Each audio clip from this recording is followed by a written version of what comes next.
Assalamualaikum warahmatullahi wabarakatuh. Waalaikumsalam warahmatullahi wabarakatuh. Selamat sore warga Kota Melabu, khususnya penonton baik yang berhadir di stand DPM PTSP ataupun yang menonton lewat channel YouTube streaming. Selamat sore.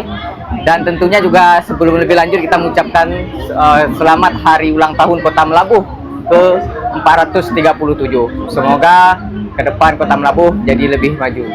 Ini adalah perdana suatu program yang diluncurkan oleh Dinas Penanaman Modal dan Pelayanan Terpadu Satu Pintu, yaitu Be Invest Anywhere atau ngobrol, bincang-bincang investasi di mana saja. Nah, ini adalah terobosan yang menarik, yang dimana sebelumnya mungkin kita berbicara investasi itu terlalu kaku karena di ruangan rapat, dan kali ini terobosannya cukup luar biasa, yaitu dengan hadir langsung di tengah masyarakat. Dan program ini hadir, semoga ke depan masyarakat juga teredukasi mengenai investasi ini sendiri.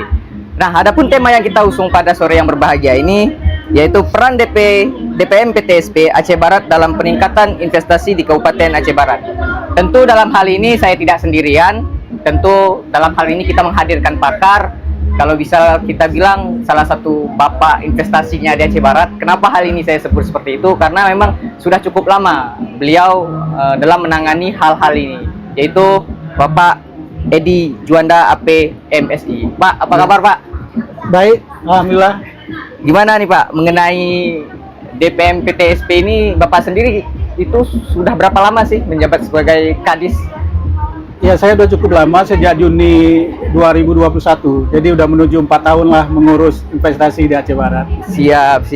Oh ya, tadi sempat saya lupa juga saya ini untuk menginformasikan bahwasannya pada tahun 2025 di tangan Pak Kadis beserta staf dan pegawainya, yaitu mampu merealisasikan investasi triwulan 2 tahun 2025 itu tembus mencapai 179,4 miliar. Tepuk tangan dulu kepada dinas. Bahwasanya ini bukan hal yang biasa, bukan angka yang kecil, ini tentu angka yang besar. Tentu di sisi lain tumbuhnya ekonomi, tentunya membuka lapangan pekerjaan juga bagi masyarakat Aceh Barat. Nah, oke Pak, pertanyaannya Pak, untuk kita ngobrol-ngobrol santai aja nih Pak ya.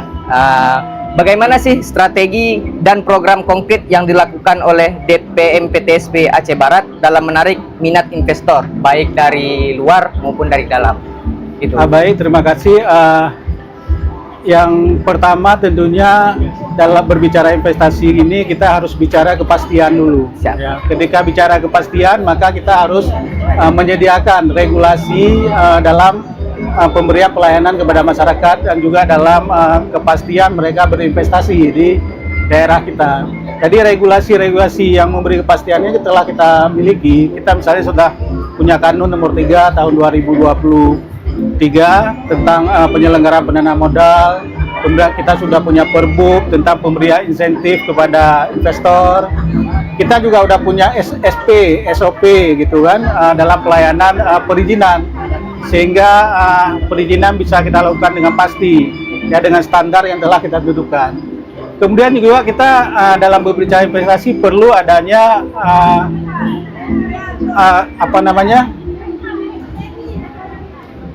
kemudahan ya. Kemudahan juga kita harus berikan. Kemudahan misalnya kita menyediakan peta potensi wilayah.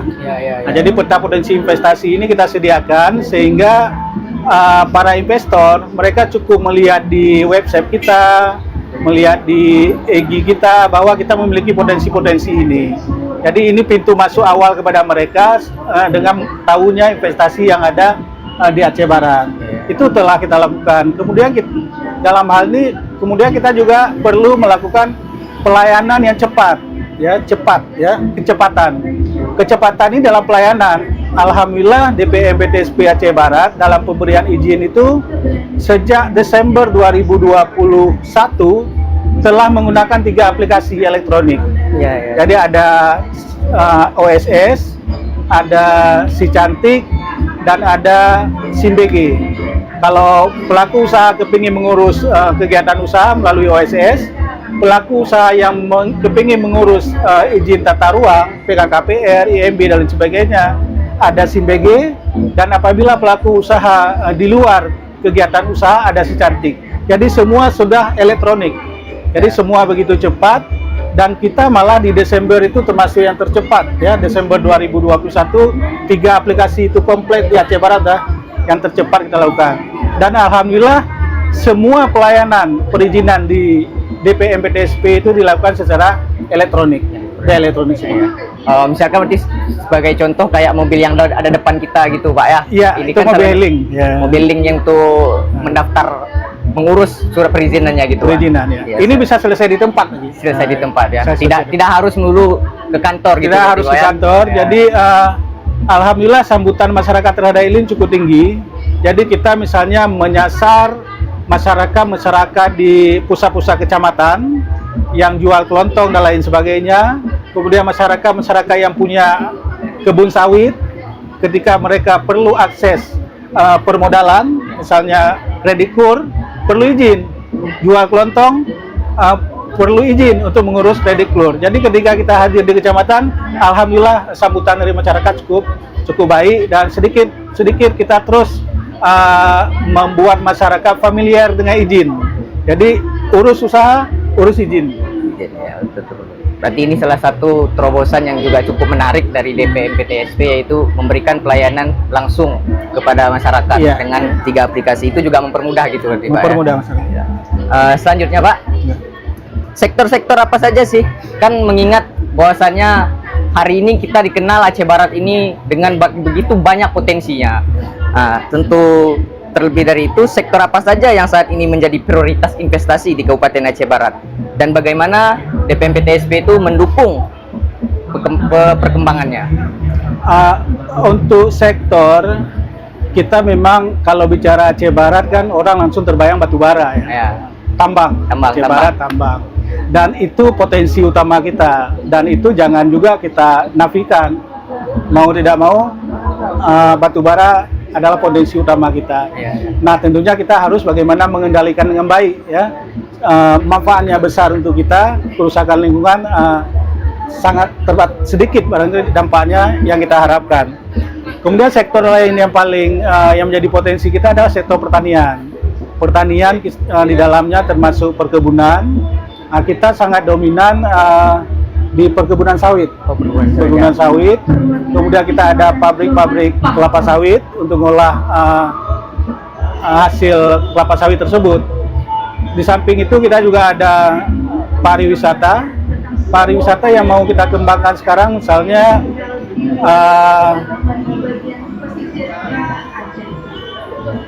seperti pantai mungkin. Hutan bakau, hutan bakau itu, hutan bakau yang ada di Bubun ya. Bubun ya. Itu mau kita kembangkan, dan juga kita di pariwisata ini mau kita dorong pada tahun ini, udah kita diskusi bersama-sama untuk mendorong wisata heritage tsunami. Nah, ini jangan sampai tertinggal. Aceh ini nomor 2 terbesar tsunami di Aceh Barat setelah Banda Aceh. Jadi jangan sampai heritage tsunami ini hilang dari kita Aceh Barat. Ini kita sedang diskusi dan kita dorong supaya ini menjadi salah satu pariwisata ya, potensi pariwisata yang mau kita kembangkan. Kemudian industri hilir, industri olahan juga misalnya kita akan mengarah nanti ke pabrik kelapa sawit tadi, itu CPO, pengolahan CPO, kemudian rice milling barangkali nanti akan coba kita dorong juga di rice millingnya, kemudian juga pakan ternak dan lain sebagainya. Itu untuk industri olahan. Dan yang terpenting tentunya yang Bapak Bupati sangat concern adalah UMKM bagaimana bisa berkembang. Ini yang ada di depan kita, ada di samping kita. UMKM ini bisa kita dorong dengan baik. Dan ini juga kegiatan kita, misalnya kayak Be Invest Anywhere ini salah satu mendorong bagaimana UMKM ini berkembang. Kalau kita duduk di warung, saya dengan teman saya, mungkin adik-adik juga dengan teman-teman, pasti bicara investasi. Jadi dari sekian banyak topik investasi paling dominan. Mau melakukan apa? Saya nggak ada uang, kan? Atau mau bikin usaha apa? Saya perlu apa untuk bikin usaha itu? Bagaimana cara kita memulai? Itu semua terdiskusi. Nah, Biz Invest ini kita mau coba jembatani gitu sambil bincang-bincang tuh serius, bincang-bincang serius terus kita. Nah, oh saya mau berusaha, nggak ada modal dan lain sebagainya. Hari ini pemerintah sangat mendorong adanya kredit kur. Bagaimana untuk memperoleh kredit kur misalnya? Nah nanti kita akan cari pihak perbankan untuk menjelaskan. Jadi isu-isu yang ada di samping kita, di kalangan mahasiswa, kalangan masyarakat biasa, kita coba serap dan untuk kita kembangkan fasilitasi supaya kegiatan investasi berjalan di Aceh Barat. Ini pengembangan di sektor UMKM tersebut. Saya pikir itu. Ya. Pak, tadi saya tertarik dengan pariwisata tadi yang sempat Pak jelaskan di awal. Aceh Barat akan ada heritage apa tadi Pak? Heritage tsunami. Itu kira-kira gimana tuh konsepnya tuh Pak? Kita melestarikan gedung-gedung atau situs-situs atau apa-apa kondisi yang dampak dari tsunami terdahulu. Misalnya ini kan ada gedung kayak bekas korem ya, bekas korem itu kan masih ada. Itu coba kita nanti itu kalau bisa kita situskan. Jangan sampai kita robohkan dan lain sebagainya. Nah, kita misalnya di Dinas Perpustakaan itu ada nama-nama di kain tertulis nama-nama korban tsunami. Nah itu kita lestarikan. Berarti kurang lebihnya itu bakalan seperti museum seperti itu. Iya, kita akan coba kembangkan ke situ. Dan itu kalau bisa yang ada hari ini masih ada, jangan sampai musnah dengan sendirinya. Betul. Nah, ini sejarah yang luar biasa kan? Sejarah yang luar biasa. Korban kita luar biasa sampai 230 orang. Tentu karena juga memang Aceh Barat ini sendiri seperti yang disampaikan Bapak di awal adalah korban dari tsunami 2004 itu kan. Tidak hanya di Banda Aceh tapi juga sampai ke Aceh Barat. Nah cukup menarik Pak. Berarti kan ke depan kalau misalkan warga Aceh Barat ingin melihat atau mengetahui sejarah tsunami Aceh, khususnya Aceh, itu di Aceh Barat sudah ada. Jadi nggak perlu lagi berarti kita dari Aceh Barat ini pergi ke Museum Banda Aceh itu Pak ya. Insya Allah kita coba komunikasikan kepada seluruh stakeholder itu untuk sama-sama satu visi terhadap itu. Cukup menarik sih Pak, karena juga kemarin Pandi juga sempat dengar bahwasannya Pak Bupati juga mencanangkan hal yang sama, pengembangan sektor di pariwisata, sehingga nanti dari luar warga dari luar kota Melabuh untuk datang, dan itu juga pasti menambah investasi nanti dengan hadirnya para investor mungkin seperti itu Pak ya. Kita lanjut Pak. Nah hari ini kan kalau kita berbicara soal izin itu kan bukan hanya DPM PTSP, ada banyak sekali mungkin dinas-dinas juga yang mengurus hal yang sama gitu Pak kan. Nah bagaimana sih koordinasi DPM PTSP ini dengan dinas lain seperti PUPR, lingkungan hidup, ketenagakerjaan dalam menghindari tumpang tindih kebijakan yang dapat memperlambat masuknya investor gitu Pak? Yang pertama kami ada semacam forum gitu. Forum pengelola perizinan ini. Jadi namanya pemegang hak akses turunan. Jadi seluruh OPD yang terkait dengan perizinan, maka dia ada kita kasih akses terhadap OSS tersebut. Contohnya misalnya Dinas Kelautan. Ketika kita mengurus izin di sektor kelautan, maka yang verifikasi utama adalah Dinas Kelautan. Masuk ke dalam akun Dinas Kelautan. Ketika masuk di akun kita sampaikan notisnya bahwa di situ ada permohonan. Ini dalam rangka apa? Dalam rangka kepastian tadi, waktunya harus tepat. Jadi kita bantu dengan WA group kita. Nah, kita bantu ada notis, mereka verifikasi. Setelah mereka verifikasi masuk ke akun DPM PTSP memproses izin. Jadi komunikasi ini sangat intens dan sangat efektif di kami mengenai perizinan ini. Dan alhamdulillah tidak ada persoalan dengan karena kita udah BI elektronik. Mungkin kalau bukan BI elektronik akan menjadi kesulitan pada kita. Nah kemudian mengenai kebijakan-kebijakan memang sangat penting, terutama di sektor PUPR dan sektor lingkungan hidup. Itu merupakan dua sektor untuk persyaratan dasar untuk mengurus izin usaha. PUPR dengan tata ruangnya, lingkungan hidup dengan dokumen AMDAL-nya. Nah ini kita komunikasikan terus kebutuhan-kebutuhannya. Misalnya di PUPR yang sangat butuh itu rencana detail tata ruang. Rencana detail tata ruang itu harus digital. harus online. Ya. Kalau digital, kalau sudah digital maka kita cukup mengklik aja, Iya, siap, klik siap. akun itu Betul, langsung. betul. Jadi nggak perlu ada persiapan dan lain sebagainya. Betul. Tapi kalau belum digital maka akan keluar akun dulu. Keluar akun kita harus bahas dulu melalui forum tata ruang. Jadi akan perlambat. Nah ini kita dorong PU supaya cepat rencana detail tata ruangnya digital sehingga kita menjadi lebih cepat dalam proses ini. Begitu juga dengan lingkungan hidup. Lingkungan hidup ada Andalnet. Mereka punya aplikasi sendiri. Terkoneksi juga dengan OSS. Jadi ini ketika masuk ke Andalnet kita komunikasikan supaya cepat.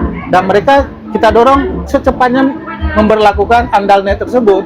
Jadi jangan manual lagi. Dan alhamdulillah sekarang dokumen lingkungan hidup sudah diproses lewat Andalnet. Jadi udah terkoneksi juga. Nah, di samping itu komunikasi efektif yang kita lakukan, kita juga dipantau. Jadi perizinan ini atensi dari pemerintah Ya, sangat betul, tinggi. betul. Atensi dari masyarakat juga tinggi. Jadi di KPK memantau kita dengan instrumen MCP namanya, Monitoring Preventive Correction.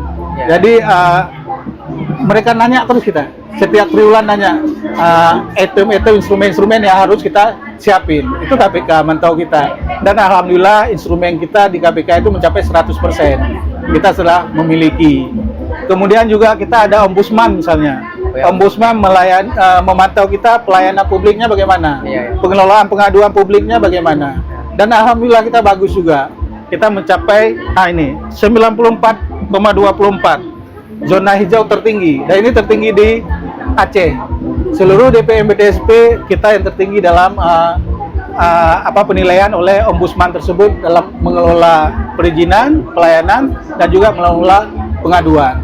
Jadi cukup ini kita nggak bisa main-main lah sekarang dengan perizinan dari masyarakat memantau, pelaku usaha memantau, stakeholder juga memantau kita. Ya, karena ya betul tuh Pak, karena kan kita yang kita takutkan hari ini karena kita mau mengurus izin itu karena tadi yang seperti saya bilang banyak dinas-dinas sehingga kadang-kadang memperlambat keluarnya surat atau rekomendasi seperti apa, dan bahkan kadang hal ini kita temui itu bermasalah. Mungkin kita tidak sebut perusahaan apa, yang baru-baru yang lagi viral mungkin di Aceh Barat seperti yang kemarin di salah satu perusahaan di Aceh Barat yang ada di daerah Woyla, itu kan viral tuh Pak. Ada yang sebagian bilang izinnya udah lengkap, ada yang bilang bahwasannya ini belum bisa berjalan dan lain sebagainya. Itu Bapak sendiri selaku Kadis DPMPTSP itu bagaimana merespon agar supaya juga investasi ini jalan di Aceh Barat, tapi juga pasti Bapak sepakat bahwasanya tidak melanggar hukum-hukum adat yang ada di Aceh, khususnya di Aceh Barat. Nah, itu bagaimana respon Bapak itu? Oh ya, saya akan berusaha semaksimal mungkin izin yang keluar yang menjadi kewenangan kabupaten sesuai standar pelayanannya. Jadi kalau waktu 4 hari, untuk 4 hari. Jadi kalau ada misalnya adik-adik terima dan lain sebagainya, komplain saja ke kita pasti akan tangani itu. Kita tidak ingin perizinan dikatakan lambat lagi.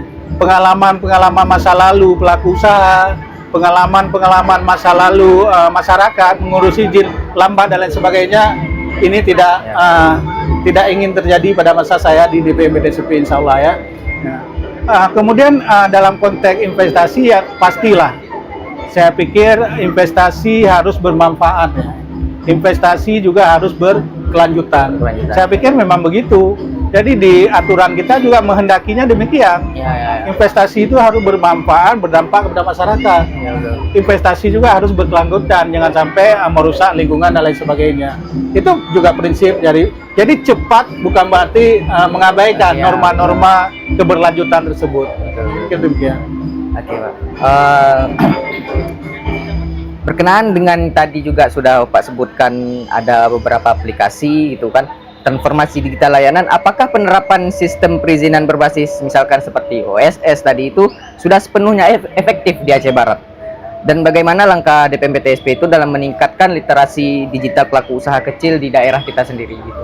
Ya, itu memang persoalan tantangan ya, bukan persoalan tantangan kita. Jadi kami seringkali menghadapi sejak 2021 elektronisasi perizinan itu, masyarakat yang datang pasti nggak ngerti, apalagi pelaku usaha kecil itu. mereka nggak ngerti. Ketika sampai tanya akun ada nggak punya akun. Kita buatin akun, ya kan? Sudah buat, kita keluarkan izin, selesai. Besoknya ada bermasalah, balik lagi, udah lupa akun, riset dan lain sebagainya. Jadi itu sudah pasti tantangan bagi kita, pelaku usaha kita ini. Masih ada juga yang masih tradisional, belum begitu melek dengan elektronik dan lain sebagainya. Tapi itu kita lakukan dengan proses pendampingan. Jadi tim kita sangat siap untuk itu. Kalau ke kantor pasti selesai. Insya Allah dia nggak perlu pulang lagi lah. Nggak perlu pulang lagi karena nggak ada akun atau karena lupa PIN dan lain sebagainya. Langsung kita robah, kita selesaikan di situ. Ini tekad kita hal tersebut. Kemudian dan hari ini barangkali tanggal 16 nanti kita akan diluncurkan MPP, Mall Pelayanan Publik. Nah itu udah lebih terintegrasi dalam hal pelayanan administrasi kepada masyarakat. Semua ada situ. Sudah include gitu. Itu akan menjadi lebih mudah lagi. Misalnya yang sering kita hadapi sekarang, kalau dalam perizinan kependudukan, misalnya mengurus sesuatu, KTP-nya nggak aktif. Sehingga harus ke Dinas Kependudukan untuk mengaktifkan KTP-nya, belum elektronik. Nah nanti dengan sudah ada mall pelayanan publik, gerai Dinas Kependudukan ya di depan langsung pelayanan kita, bisa di situ semua. Jadi ini hadirnya MPP juga salah satu upaya yang kita lakukan, semakin kita mudahkan masyarakat untuk mendapatkan pelayanan dari pemerintah. Sedikit Pak, saya juga kepo dikit gitu Pak kan. Misalkan dalam mengurus surat izin ini tadi itu kan pelaku usaha. Pelaku usahanya itu ada nggak kategorinya? Misalkan entah itu dia jualan es gitu kan, yang jualan es ini bisa nggak dia ngurus izin atau yang bagaimana kategorinya Pak? Iya. Jadi kategori itu diatur dalam KBLI namanya, Klasifikasi Baku Mutu Indonesia. Di situ semua. Oh, sudah ada di situ Pak ya. Tinggal kita pilih. Iya. Jadi adik-adik mau jualan apa? Kelontong. Nah, lihat di KBLI, klik KBLI itu. Setelah klik KBLI itu langsung keluar nanti izinnya mengelola itu, bekerja situ. Jadi ada KBLI-nya. Nah itu penting memang. Jadi pelaku usaha harus tahu dulu saya mau kerja apa. Iya betul. Jangan sampai datang kantor belum tahu mau kerja apa. Jadi nggak bisa. Harus sudah tahu kerja apa. Misalnya mau jual gas, udah ada KBLI gasnya. Nanti tinggal kita klik di situ. Nah, kemudian dalam rangka mempermudah saya sampai lagi di samping healing, DPMPDSP juga udah tahun 2022 melaksanakan inovasi Klik and Kring. Nah, Klik and Kring ini juga dalam rangka mempermudah masyarakat pendampingan. Jadi kalau masyarakat yang sudah setengah melek elektronik, dia bisa langsung di tempat usahanya. Tempat usahanya buka laptop atau buka komputer, telepon helpdesk di DPMPDSP. Ketika nelpon diajari terus. Sekarang udah buka dashboard mana, klik ini. Jadi by phone bisa selesai juga itu DPMPDSP izin tersebut. Itulah karena kan kita melihat bahwasannya hari ini apalagi anak muda itu kan, anak muda kan kadang-kadang tuh berbicara bisnis tadi itu sering berganti-ganti, kadang A, kadang B, kadang C, kadang atau sampai dia mungkin merasakan menemukan oh ini loh potensi saya. Dan ketika dia sudah menemukan potensi dia dalam bidang bisnis tadi, kadang-kadang itulah lupa dalam mengurus surat izin ini. Nah, ketika misalkan saya nih Pak, ada usaha dan saya tidak mengurus surat izin tuh, itu sih apa sih maksudnya? Kalau mungkin sanksi, nggak mungkin sanksi kan? Rugi nggak ke saya gitu Pak, atau gimana gitu? Oh iya udah pasti ya, nggak punya izin itu kan permit itu legalitas berusaha itu udah pasti. Ketika kita ada legalitas berusaha, maka kami bisa membina. Ada pelatihan ini, pelatihan itu dan lain sebagainya, kita mengundang dan membina. Nah itu transfer ke knowledge pengetahuan kepada mereka. Jika mereka UMKM, ada pelatihan UMKM kita undang. Nah itu udah pasti. Yang kedua, akses permodalan tadi. Kalau nggak ada izin, pasti perbankan nggak memberi permodalan. Kalau yang namanya bisnis, melakukan usaha pasti modal kan sangat penting kedudukannya. Nah, jadi itu kira-kira kekurangan kita atau dampak dari kita tidak memiliki izin dalam melakukan aktivitas usaha tersebut. Untuk pengembangannya akan mengalami kesulitan gitu kan. Berarti ini catatan penting bagi para penonton, baik yang hadir ataupun yang nonton di rumah, bahwasannya ketika kalian itu memiliki satu usaha, bagusnya kalian itu adalah mendaftarkan dan mengurus surat izinnya, sehingga ketika kawan-kawan misalkan dalam kurang mampu secara finance, jadi ketika kawan-kawan sudah mengurusnya, nanti akan dibantu dan dibina, begitu Pak ya? Dan itu pasti berkelanjutan. Nah, oke, baik Pak, kita lanjut lagi Pak. Sejauh mana sih kebijakan dan layanan DPMPTSP Aceh Barat yang telah berjalan selama ini benar-benar efektif dalam meningkatkan nilai realisasi investasi, bukan hanya komitmen di atas kertas Pak? Ya, karena itu udah ngomong angka, kita jawab dengan angka aja. Ya, betul, jadi betul. kita dengan menjawab dengan angka, maka akan kelihatan apakah kebijakan yang kami lakukan, ya kan, ini memang berdampak terhadap realisasi investasi. Jadi ini data 3 tahun terakhir, realisasi investasi Aceh Barat di 2022 327 miliar. Kemudian di tahun 2023 663 miliar. Dan di tahun 2024 1,6 triliun. Terbesar di Aceh. Terbesar di Aceh.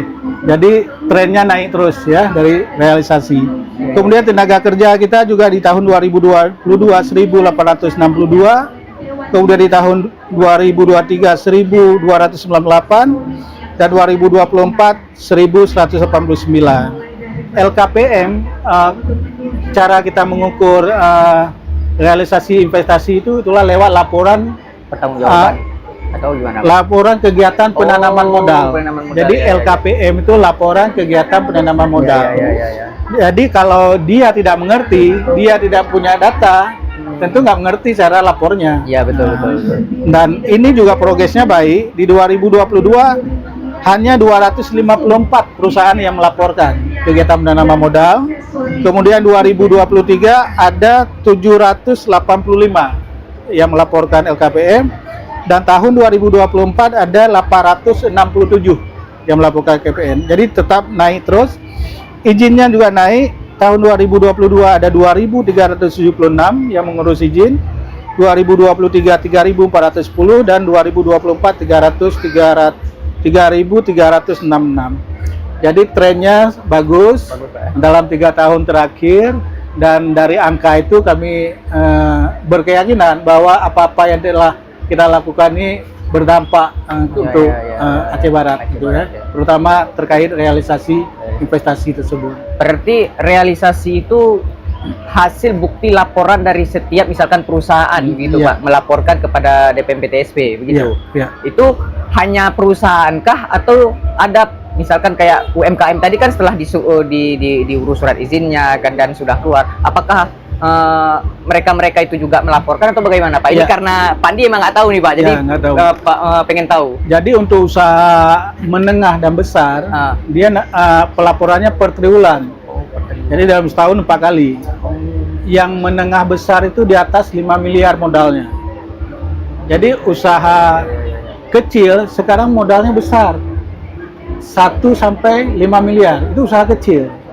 Jadi kalau modalnya di bawah 1 miliar namanya usaha mikro. Jadi coba bayangkan mikro sampai kecil itu 0 sampai 5 miliar, besar usahanya kan. Padahal mikro cukup besar, cukup besar. Jadi kalau usaha mikro dan kecil ini laporannya per semester. Jadi itu bedanya usaha besar dengan usaha kecil. Tetap melakukan laporan kegiatan mereka. Termasuk berarti perusahaan-perusahaan tadi. Kalau kita cukup besar berarti Pak, kita aja perusahaan di Aceh Barat ini ada sekitar berapa itu kan? Berarti semua perusahaan yang di Aceh Barat ini melaporkan nih Pak ke DPMPTSP.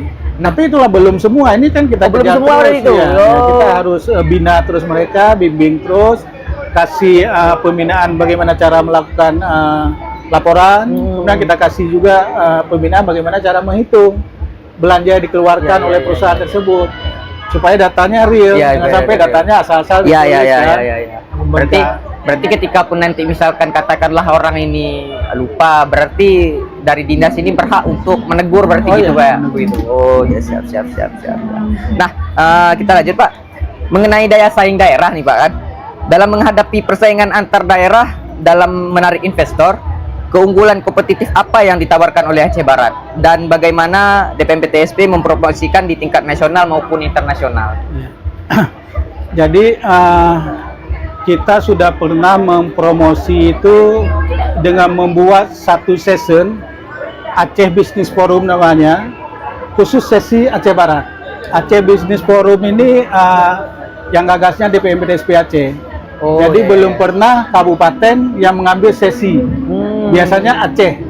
Ini kita ambil sesi Aceh Barat yang kita lakukan 2023 kemarin di Medan. Di Medan kita undang pengusaha-pengusaha Aceh ada di Medan. Kita undang konsulat-konsulat luar negeri ada di Medan. Kita sampaikan kepada mereka apa potensi yang ada di Aceh Barat.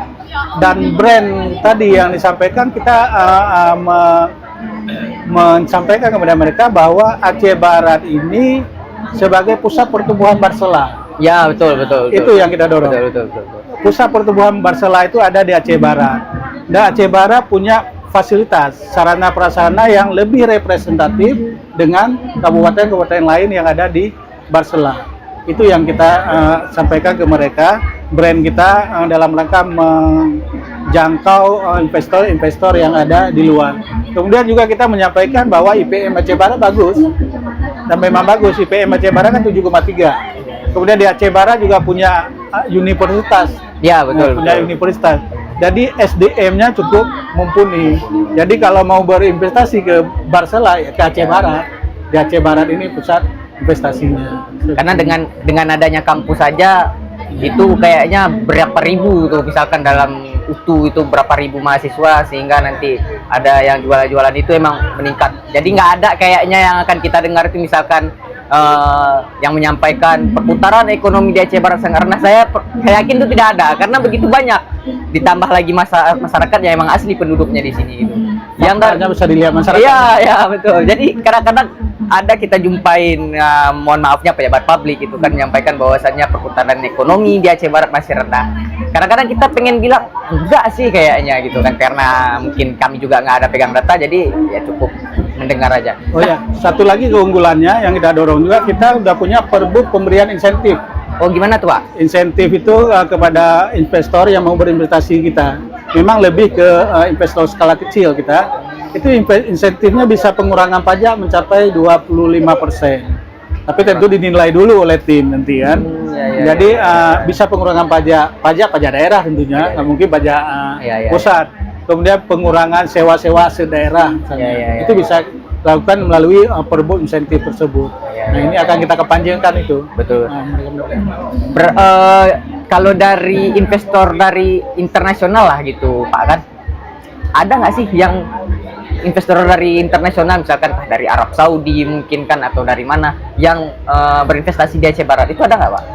PMA kita sedang masa penjajakan, yaitu pembangkit listrik tenaga air di Sikundu. Itu penanaman modal asing, jadi memang sedang proses penjajakan, belum operasional. Nah, mungkin juga sedikit, Pak, kan bahwasannya kemarin juga kita sempat dengar digembor-gemborkan di Aceh Barat bahwasannya akan hadirnya salah satu bisa dibilang perusahaan lah, tapi kita belum tahu nanti akan berkantor di mana, terkait dengan penemuan blok migas Barat, Aceh Labuh dan Singkil. Nah, terkait hal itu, apakah dari Arab itu ada nggak kira-kira mau masuk ke kita gitu, Pak? Itu kan salah satu aset yang memang bisa dikelola juga tuh secara investasinya gitu, Pak. Saya pikir itu masih sangat permulaan. Memang sudah mereka ada melaporkan bahwa akan melakukan survei. Jadi masih pada tahap survei kami pikir. Jadi nggak beranilah kita sampaikan dulu hal tersebut ya. Nanti kita tengok, kita jangan omong-omong ya, khawatir nanti ya. Jadi memang ada itu, identifikasi itu ada, dan mereka ada melapor, dan itu cuma itu kewenangan provinsi. Kewenangan provinsi dan pusat. Berarti bukan nanti jika misalkan itu sudah beroperasi, itu nggak ada kaitannya dengan DPMPTSP gitu, Pak? Izinnya di pusat. Izinnya langsung dari pusat ya. Ya.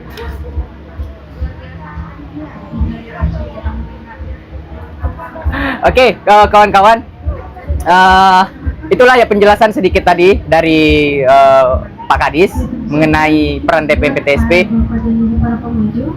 Nah, mungkin bagi kawan-kawan yang juga dari penonton di rumah boleh ikut nimbrung untuk berkomentar. Jadi boleh juga nanti 3 pertanyaan juga nanti akan kami tanyakan langsung dari penonton, boleh nanti akan kami tampung.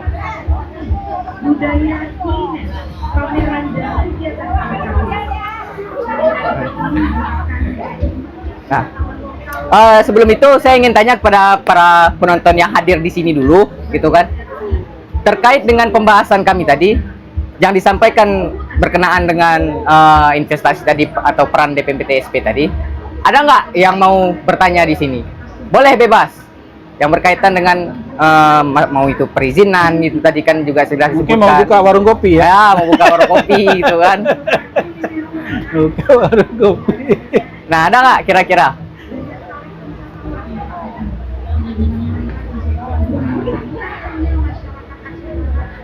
Hari ini Pak kan, sambil kita nunggu ini kan, hari ini kira-kira berapa jumlah binaan dari dinas ini sendiri terkait dengan misalkan membina UMKM tadi gitu Pak? Ada berapa banyak gitu Pak yang hari ini dibina oleh DPMPTSP? Kalau pembinaan menyangkut kualitas produk dan lain sebagainya bukan kewenangan di kami, itu kewenangannya di Dinas Perdagangan dan UMKM ya. Kalau kita di sini cenderung mempartnerkan, memitrakan UMKM itu dengan perusahaan-perusahaan yang lebih besar. Misalnya kita memfasilitasi produk UMKM masuk ke Indomaret. Kita memfasilitasi produk UMKM masuk ke Suzuya. Dan alhamdulillah ada yang sudah masuk hasil fasilitasi kita ke Indomaret dan sebagainya. Berarti di sisi lain membina, merekomendasikan ketika misalkan satu produk ini memang memungkinkan untuk kita pasarkan kayak baik di seperti tadi, berarti akan direkomendasikan seperti Ya, itu Pak. jadi mempertemukan pelaku usaha besar dengan perusahaan kecil. Nah, ini ada salah satu komentar Pak dari Latifah. Pak, buat izin di DPMPTSP apa ada diminta biaya? Nah, seperti itu Pak. Ini kayaknya isu lama kali ya. Udah lama nggak ini dengan izin kayaknya. Jadi izin sekarang bebas biaya. Jadi kalau ada yang bilang pakai biaya-biaya, tidak ada biaya. Kecuali yang dikenain pajak dan retribusi. Misalnya izin EMB, izin membangun rumah, persetujuan bangunan gedung. Itu domainnya retribusi yang adanya. Tapi biaya izinnya nggak ada. Jadi retribusinya yang ada. Jadi bebas, makanya kami dorong kepada semua pelaku usaha yang ingin melakukan kegiatan usaha, jangan ngurus-ngurus izin lewat calo. Nggak usah. Nanti calo yang minta biaya, dibilangnya di DPMPTSP. Jadi nggak ada izin, bebas izin. Kalau nggak sempat ke kantor, telepon. Ada nomor telepon helpdesk, seperti saya sampaikan tadi. Buka komputer di rumah, masuk ke akun OSS, telepon orang DPMPTSP. Diajarin sambil mengurus izin terus lewat OSS. Itu kalau nggak punya waktu. Kalau bingung dengan komputer juga nggak ngerti, boleh juga telepon lagi, kami minta didampingi di rumah. Orang DPSP akan hadir. Oh, langsung bisa hadir ke rumah? Bisa. Kita akan tugaskan orang kita untuk minta didampingi di rumah. Yang jangan ngurus lewat calo, langsung ngurus lewat petugas DPMPTSP ya. Jadi bebas biaya, semua sangat dimudahkan hari ini. Nah, berarti itu kawan-kawan satu fakta. Jadi jangan nanti ke depan salah salah dalam maksudnya menduga-duga bahwasanya dalam pengurusan izin ini dari dinas DPMPTSP sendiri itu tidak ada yang namanya itu bayar sekian itu tidak ada. Boleh gratis. Nah, ada lagi dari komentar Johnny Howard, kapan diskusi di warung kopi, Pak? Emang kalau di warung kopi ada kopinya ya, ada kuenya ya. Insya Allah nih ya, secepatnya ya, tergantung host nanti kita rencanakan lagi sesuai dengan apa tujuan dari Be Invest Anywhere ini. Ya. Kita sambil bercanda-canda ngomong investasi, kami senang nanti akan kita coba buatkan di di warung kopi untuk bicara investasi ini. Nanti adik-adik kasih masukan, kepinginnya topik apa, biar kami cari narsumnya sesuai kebutuhan dari penikmat kopi nanti atau siapa-siapa yang mau diundang untuk mengikuti hal tersebut ya. Sampaikan nanti lewat akun YouTube kami butuh informasi terkait ini. Ya, betul. Kami akan cari narsumnya untuk hadirkan kepada calon-calon pelaku usaha baru ini. Nah, dalam membina UMKM lagi Pak, ini kita lanjutkan ngobrol lagi gitu kan. Bahwasannya mungkin kan bagi kawan-kawan, apalagi mahasiswa ini kan seperti Pan disampaikan tadi pengen coba-coba, ada nggak mungkin motivasi lah gitu untuk masyarakat atau mungkin kawan-kawan mahasiswa yang hari ini ingin melakukan berkegiatan di UMKM? Motivasi yang seperti apa sih yang harus diawali seperti itu tadi? Mungkin bisa disampaikan ya? Saya pikir banyak pakar motivasi ya.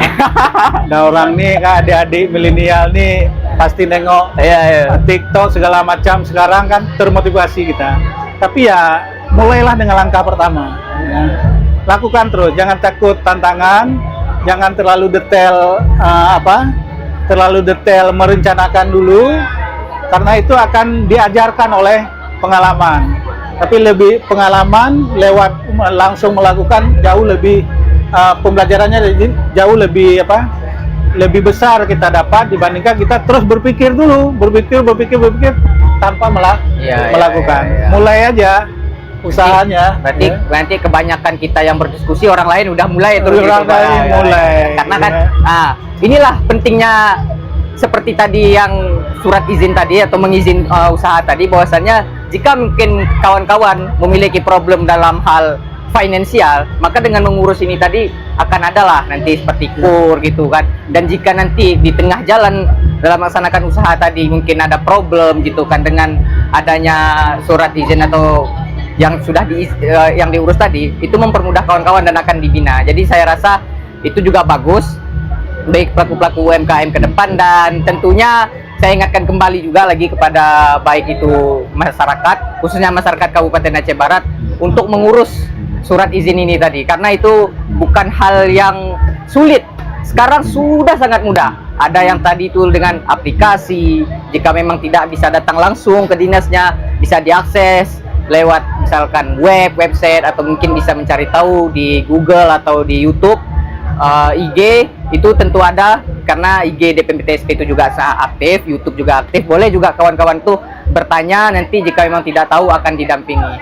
Nah, tiba di penghujung akhir sesi kita pada sore hari ini Pak, satulah motivasi lagi gitu Pak, yang ingin kami dengarkan. Ini kan Gen Z yang hari ini sering gencar-gencarnya dalam melakukan usaha UMKM Pak. Mungkin bisa Pak motivasinya terakhir. Saya pikir kita harus punya semangat ya, semangat yang tinggi ya.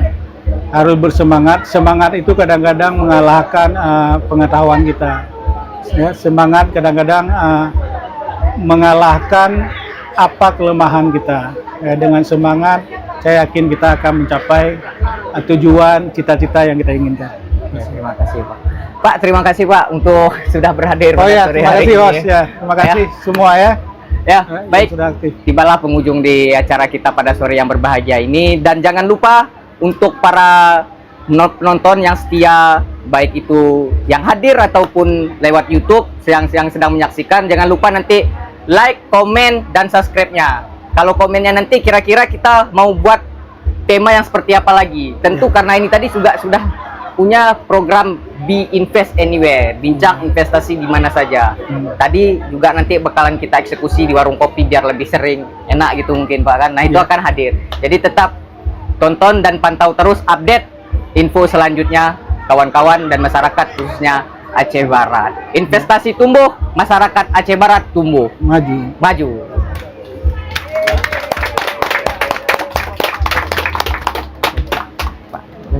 Ya. Oke, makasih ya.